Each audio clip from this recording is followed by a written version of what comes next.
The battlefield lay silent now, the night sky above littered with drifting star wreckage and the fading glow of plasma scars. Jason Harrow picked his way across the rubble, boots crunching on glassy debris. His helmet's cracked HUD blinked with half-dead alerts. Oxygen levels, weapon status, a reminder about the overdue rent on his apartment back on Earth, which felt especially annoying now that he might not live long enough to pay it. He muttered something about intergalactic landlords and adjusted his pistol, half expecting some leftover battle drone to leap from the shadows and demand a credit chip. His breath fogged in the cold air, even through the thin atmosphere filter. He scanned the horizon, just metal bones of dead starships, like the ribcage of some cosmic beast. He'd seen enough wrecked worlds to know the smell of burnt wiring and charred hope. He sighed, wishing he'd taken up that accounting job his mom had nagged him about. But then again, he would have missed the view. A starry, surreal panorama of dying suns and broken hulls. Worth it? Debatable. He turned a corner, past the blackened wing of a Vrethul fighter, and nearly tripped over her. She was crumpled beneath a chunk of carbonized plating, her armor split in a jagged line across her side. Silver skin, hair like molten chrome, and those eyes, a shade of violet so bright it made his teeth hurt. She was bleeding a little, thick, blue-black ichor seeping from a gash near her ribs. He cursed under his breath and knelt, half expecting her to spring to life like a horror hollow and bite his head off. But she didn't. She looked at him, really looked at him, and her lips cracked open. "Human," she rasped, voice thick like a bad radio signal. "Aid me, and I shall owe you a life debt." She blinked once, then added with alarming sincerity, "Or a coupon for half off at the Deltar 7 Cosmic Grill. I get them confused sometimes." Jason stared at her, then burst out laughing. He couldn't help it. The battlefield, smoldering and silent, suddenly felt like a cosmic joke. "A life debt or a coupon?" he said, wiping sweat from his forehead. "Guess I'll take the coupon. I've always wanted to try that place. Heard the barbecue sauce is so good, it'll make you forget your home planet." Her eyes, strangely luminous, narrowed. "Barbecue sauce is an Earth mating ritual, correct?" He choked on his laughter.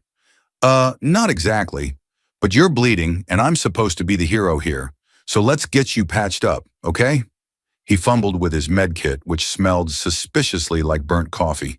The bandage autosprayer whirred, spitting out a foam that hissed like an angry cat. She hissed too, but didn't flinch. "You are not an ideal combat medic," she informed him solemnly. "But I find your presence acceptable, mostly because you are not actively shooting at me." Jason snorted. High praise from a silver lady who fell out of the sky. "Try not to faint on me, okay? I'm fresh out of princess rescue certificates." Her mouth twitched. A smile, maybe, or a grimace. "Your Earth humor is inefficient, but also strangely endearing." He sighed, pressing the bandage against her side. The blue ichor foamed and sizzled. "Yeah, I get that a lot," he said softly. "Hold still. You're gonna be fine. Or at least, funnier." Her eyes met his, full of 1,000 questions he couldn't answer yet, and for a moment the battlefield seemed to fade away, leaving only the faint hum of stars overhead. The weight of silence and the unspoken promise that in this mad cosmic tangle, they might just survive, together. Jason's medkit ran dry halfway through patching her up, leaving a suspicious foam crusting over her silver skin like alien frosting. He held up the depleted cartridge and gave it a theatrical shake, as though scolding it for poor performance. "This is why I never trust battlefield medical gear," he muttered. "Half the time it works, the other half it tries to sell me questionable dating advice." He tossed the canister over his shoulder, where it landed with a clang that echoed across the wreckage like a lonely dinner bell. She watched him intently, eyes flickering as though downloading every nuance of his expression. "Human," she said, her voice still a touch metallic but somehow warmer now. "Does this primitive method of healing suffice among your species? Or do you perform some kind of ritual dance to complete the process?" He grinned. "Dance? Only on Fridays. And only if the karaoke machine's working." He sat back on his heels, stretching his sore arms. "But yeah, that's pretty much it. Slap some foam on the wound and hope it doesn't explode."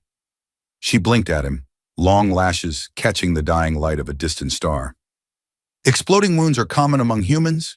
Her tone was so earnest he had to bite the inside of his cheek to keep from laughing. Only on Mondays, he deadpanned, and she nodded solemnly, filing that away in some mental database of Earth customs. He tried not to imagine the next Vrithal diplomatic summit featuring a slideshow about exploding wounds, a Monday tradition. A low whirring reached his ears, a gentle but insistent mechanical whine. He glanced around, scanning the shadows. "That's not good," he muttered. "Scavenger drones." He patted her shoulder, awkwardly, like he was congratulating a fish on a new hat. "Time to get moving, Silver Lady. I'd hate to see you get turned into spare parts before we even figure out the dance schedule." She tilted her head, eyes narrowing. "Spare parts? Your humor continues to baffle and amuse me." She made an attempt to stand, then stumbled, the foam on her side fizzing like an overenthusiastic soda. He caught her elbow, steadying her with a quick grin. "Careful there. I'd hate to be known as the guy who let an interstellar warrior trip over a piece of junk. Let's keep your dramatic heroism intact, okay?" She gripped his hand with surprising strength. "Your concern is appreciated, though I am uncertain if I have achieved dramatic heroism status yet." Jason snorted, glancing at the horizon where shadows were growing thicker. Scavenger drones, sure enough, glinting like metal spiders in the dusk. "Trust me," he said. "You've got the whole heroic warrior with a tragic side wound thing down. Now let's get somewhere with less exploding machinery and more oxygen. I'd kill for a decent air filter right about now." She raised one eyebrow. "Kill for an air filter?" Earth humor is extremely violent. Her eyes gleamed in that alien way of hers, like stars blinking on a foggy night. Yeah. Remind me to give you a dictionary when this is over." He tugged her gently forward, careful to keep his grip firm, but not painful. Together, they staggered through the debris field, dodging sparking wires and the occasional half-dead automaton that whined like a rusty clarinet. Every few steps, she'd pause to ask a question. What is a hug? Why does a human roll their eyes when they are frustrated? Is a burrito a type of grenade? He answered each with the patience of a man who'd had one too many close calls with cosmic weirdness. And with every step, her steps grew more confident, her voice less metallic and more alive. By the time they reached the half-collapsed bulkhead of a Vrithal carrier, Jason realized something odd had happened. He'd stopped thinking of her as alien and started thinking of her as, well, something closer to a friend, maybe even a partner in this mess. He grinned at the thought, then ducked just in time to avoid a plasma bolt from a lurking drone. "Guess we'll save the hugging lesson for later," he quipped as they pressed on into the shadows, laughter echoing in the broken night. A rickety service corridor stretched ahead of them, lit by flickering plasma lanterns that cast a nervous glow on the dented walls. Jason led the way, stepping over loose wires that looked suspiciously like mechanical intestines. He glanced back at her, Zayla, Vrithal warrior, occasional snack coupon collector, who followed him with that determined stare that made him half proud, half exhausted. She carried herself like she'd done this 1,000 times before, even though she'd admitted earlier she had no idea what a corridor even was, or an intestines for that matter. The corridor curved unexpectedly, dumping them into what looked like a makeshift bazaar, except all the stalls were looted, half-burned, and manned by flickering hollow ads of suspiciously friendly robots. "Welcome, shopper," one cheery bot chirped, its voice like a helium balloon after a hard night. Today's specials include a limited edition, solar-powered nose hair trimmer, and Jason didn't wait to find out what else. He gave the bot a withering look, and it fizzled out with a whine like a deflating balloon. Zayla eyed the device suspiciously. "Was that an Earth joke or an actual life form?" she asked. He snorted, scrubbing a hand across his gritty jaw. "Pretty sure it was both." He spotted a pile of ration packs, some of them actually edible, and grabbed two, tossing one to her. She caught it with practiced grace, but eyed it like it might sprout legs and scuttle away. "This is nourishment?" she asked, poking the packet with one silver finger. "It resembles a fossilized hydrospanner." "Welcome to human cuisine," he replied with a grin, tearing his own packet open. Rule 1, never ask what's inside. Rule 2, always hope it's not inside out. She considered this solemnly, then bit the corner of the packet, her teeth making a satisfying crunch. She chewed, winced, then chewed some more. This tastes like unrefined stardust. She tilted her head. I find it acceptable. He let out a surprised laugh. You're tougher than I thought. He turned away, scanning the darkened edges of the bazaar, and nearly tripped over a battered exosuit that looked like it had danced with a fusion reactor. From the pile of junk, a mechanical voice whirred to life. Greetings, customers. Would you like to invest in a deluxe anti-gravity unicycle? Buy one. Get the second half price. Jason jumped, nearly dropping his ration pack. Unicycles? Zayla repeated, eyes wide. Is this another human mating ritual? Jason wheezed with laughter. No, but if it was, I'd be single forever. He gave the exosuit a gentle kick, and it fell silent. He glanced at her, smirk fading into something softer. Look, we should probably get out of here before more bots show up selling us laser-sharpened toothpicks. Or worse. She nodded, brushing a hand across the half-healed foam on her side. Agreed. The atmosphere here is unsettling. She hesitated. Also, I feel compelled to mention I may have accidentally triggered a beacon on one of the drones earlier. Jason blinked. Wait, what? A shrill beeping filled the corridor, and lights on the walls pulsed in a disturbingly cheerful sequence, like a neon sign announcing a clown funeral.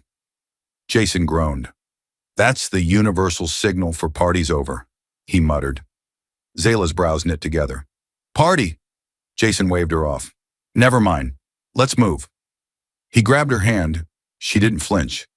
And together they dashed through the cluttered marketplace, dodging half-collapsed stalls and yelping when a crate of artificial party hats exploded in a shower of confetti and suspicious pink goo. Behind them, the corridor roared to life, drones buzzing like mechanical hornets, their plasma emitters crackling with lethal enthusiasm. Jason pulled her behind a support beam, both of them breathing hard. She met his eyes with that violet glow he was starting to find familiar. Human, she said, catching her breath. I believe your planet's customs have given me a new appreciation for chaos. Jason grinned, sweat dripping down his temple. Welcome to the club, Silver Lady. Welcome to the club. Jason's boots squeaked on the scorched metal floor, which felt like the inside of a broken toaster. The stolen Nebula Jester scout ship, a lumpy, suspiciously orange vessel held together by sheer optimism and duct tape, lurched with every step. He glanced at Zayla, who was studying the blinking dashboard with the focus of someone reading sacred texts. She prodded a flashing button that might have been a self-destruct switch, or a disco light, based on how it pulsed. Human, she said, poking it again. Why is this vessel so unreliable? He gave her a wry grin, bracing himself as the ship rattled like an angry washing machine. Welcome to human engineering, he said. We believe in the 3 Bs. Build fast, break faster, and blame someone else. She considered this, eyes luminous with curiosity. A fascinating doctrine, she said. It explains much of your planet's history. A low hum rose from beneath the floor, a grumbling mechanical complaint that might have been an engine, or the sound of a star whale having a bad dream. Jason smacked the nearest console. Come on, Bessie, just a little longer, he muttered. Bessie? She asked, blinking at him. Yeah, he said, giving the console a loving pat. It's a human custom to name your unreliable machinery after a beloved farm animal. Makes them feel appreciated before they inevitably betray you. She tilted her head. I will add this to my records. The hum shifted into an alarming clatter, and a holographic head appeared above the console. Captain Zib, the flamboyant leader of the Nebula Jesters. His mustache glowed neon green, and he was wearing what appeared to be a tutu made of photon lace. Hello, lovebirds, the hologram crowed, voice dripping with exaggerated glee. You stole my scout ship. That's very naughty. I'm coming for you, and I've brought my best exploding cupcakes. Jason groaned. Not the cupcakes, he muttered. Zayla raised an eyebrow. Exploding cupcakes? Jason pinched the bridge of his nose. Long story. Let's just say the Jester's sense of humor is unique. Zib's head winked, then dissolved in a sparkle of static. The console belched a final sigh before going dark. Zayla regarded him calmly. So Captain Zib intends to bake us to death? Something like that, Jason sighed. Except more with plasma grenades and less with frosting.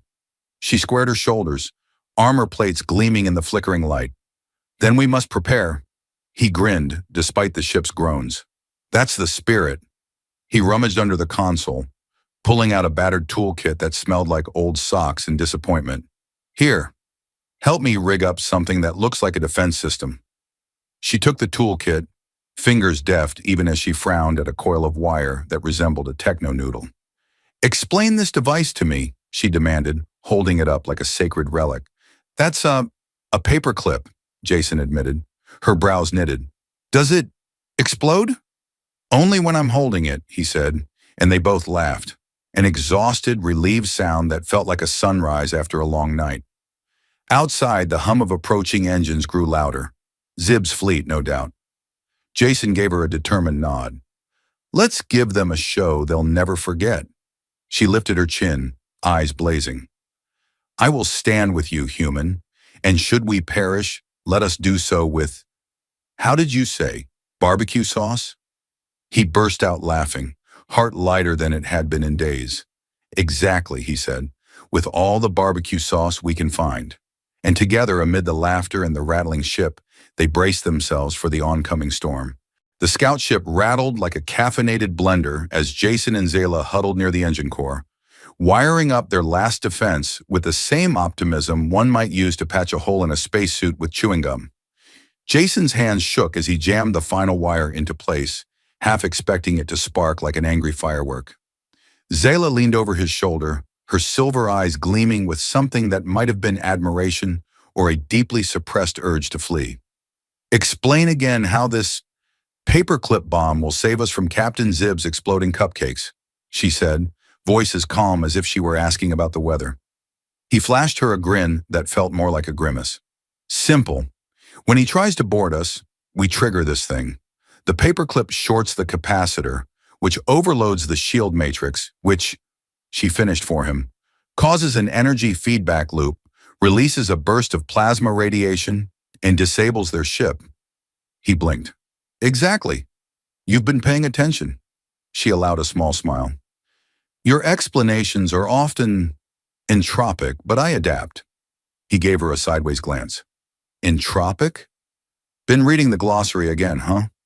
A flicker of red lights danced across the ship's console, accompanied by the unmistakable giggle of Captain Zib's holographic head, now sporting a chef's hat and a suspiciously pink spatula. Knock, knock, lovebirds, Zib's voice chirped. I've brought dessert. Jason rolled his eyes so hard they might have rolled into a different dimension. Do us all a favor, Zib. Learn to cook a salad or something. Zayla drew herself up, her armor plates humming softly. Captain Zib, I challenge you to single combat, she declared, her voice ringing with that vrithal authority he'd grown to love and dread over the past few days. Zib's hologram twitched, chef's hat flopping. Single combat? Oh, that's adorable. Does that come with sprinkles? Jason snorted, activating the paperclip bomb with a flourish that felt more heroic than he'd expected. Consider it a special topping, he muttered. The ship shuddered as Zib's boarding ramp extended with all the grace of a demented accordion. Jason's rig contraption whined, coughed, and let out a small belch of static, which somehow felt appropriate. A bright flash illuminated the corridor, followed by a chorus of startled squawks from the Nebula jesters as their ship's systems fizzled like overcooked marshmallows.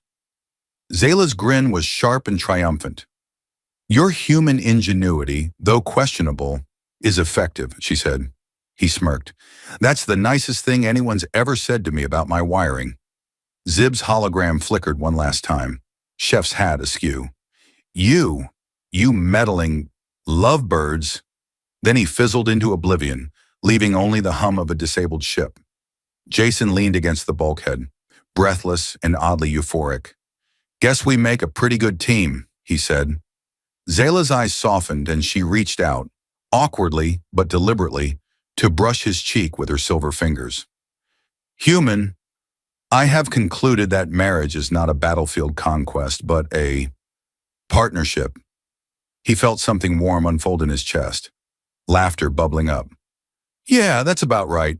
She tilted her head, eyes glowing. Then, what must I do to marry you, human? He shook his head, smile stretching wide. Nothing more, Zayla. You already have. She blinked, processing that, then gave him a smile so bright it felt like a supernova. Then let us begin this partnership together. Outside, the stars blinked back to life as the nebula jesters drifted powerless, their cupcakes now harmless lumps of frosting. The scout ship trembled but held firm. Jason felt the universe settle into place, like a puzzle piece finally clicking home. For the first time in a long while, he felt whole. And maybe, just maybe, the galaxy didn't seem so impossibly big anymore. Together, amid laughter and the quiet hum of a battered but loyal ship, they set course for the future. No instructions needed,